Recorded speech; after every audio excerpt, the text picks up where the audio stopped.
வணக்கம். தமிழர்களின் குரல் உங்கள் வீடு தேடி வருகின்றது. வணக்கம் சொந்தங்களே. விஜயின் பதவியேற்பு நாள் இன்றைக்கு நடந்த சம்பவங்கள். பதவி ஏற்கப்படவில்லை, ஆளுநர் போட்ட தடை, ஆளுநர் நடத்தும் அரசியல். மாநில ஆளுநராக இருக்கின்றவர் சில காரியங்களை, செய்யக்கூடாத காரியங்களை எல்லாம் செய்து கொண்டிருக்கின்றார். அதில் ஒரு தடைதான் இன்றைக்கு தமிழகத்திலே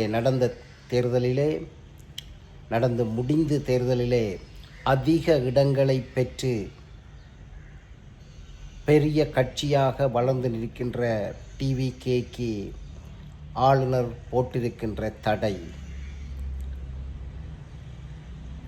அதாவது தடை என்று சொல்ல முடியாது, ஆளுநர் சொன்ன செய்தி. அதாவது மெஜாரிட்டிக்கு தேவையான 118 நம்பர்களுக்குரிய எம்எல்ஏக்களுடைய பெயர்கள் பட்டியல்கள் தனக்கு தரப்பட வேண்டும் என்று. அதை தந்தால் ஆட்சி அமைப்பதற்கு அனுமதி அளிக்கப்படும் என்று சொல்லியிருக்கின்றார். விஜய்க்கு இன்னும் அந்த நம்பரை தொடுவதற்கு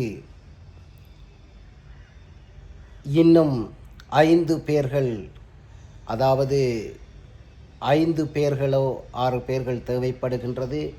அது எங்கிருந்து வரப்போகின்றார்கள் என்று தெரியவில்லை.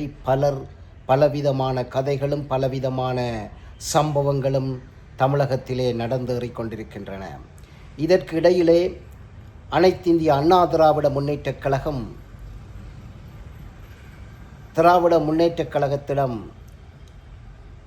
ஆதரவு கோரியிருக்கின்ற நிலையில், வெளியிலிருந்து திராவிட முன்னேற்றக் கழகம் ஆதரவு அளிக்கப் போவதாகவும், அதை வைத்துக்கொண்டு, அந்த நம்பர்ஸை வைத்துக்கொண்டு அனைத்து இந்திய அண்ணா திராவிட முன்னேற்றக் கழகம் ஆட்சி அமைக்கப் போவதாகவும் ஒரு தகவல் வந்திருக்கின்றது புதுடில்லியின் உதவியுடன்.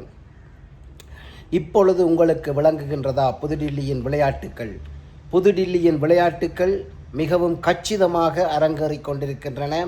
திராவிட முன்னேற்றக் கழகத்துடனும் அனைத்திந்திய அண்ணா திராவிட முன்னேற்றக் கழகத்தோடும் தொடர்புகளை வைத்திருக்கின்ற பாரதிய ஜனதா கட்சி எந்தவிதமான அசம்பலும் சம்பவங்களும் நடைபெறாதபடி பார்த்து கொண்டிருக்கின்றனர். தமிழக மக்கள் மிகவும் கவனமாக, உன்னிப்பாக கவனிக்க வேண்டிய நேரம் இது. விஜய் அரசமைக்காவிட்டால் தமிழகமே வெடிக்கும் என்று, தமிழகமே விஜய் ரசிகர்களினால், விஜய் கட்சியினரினால் தமிழகம் பூராவும் ஸ்தம்பிக்கப்படும் ஒரு நிலைதான் உருவாகப் போகின்றது. அரசியலில் புதிய திருப்பங்களும் புதிய வார்ப்புகளும் நடந்து கொண்டிருக்கின்றது. வருகின்ற செய்திகளை உடனுக்குடன் உங்களுக்கு தந்து கொண்டிருக்கின்றோம். நன்றி, வணக்கம்.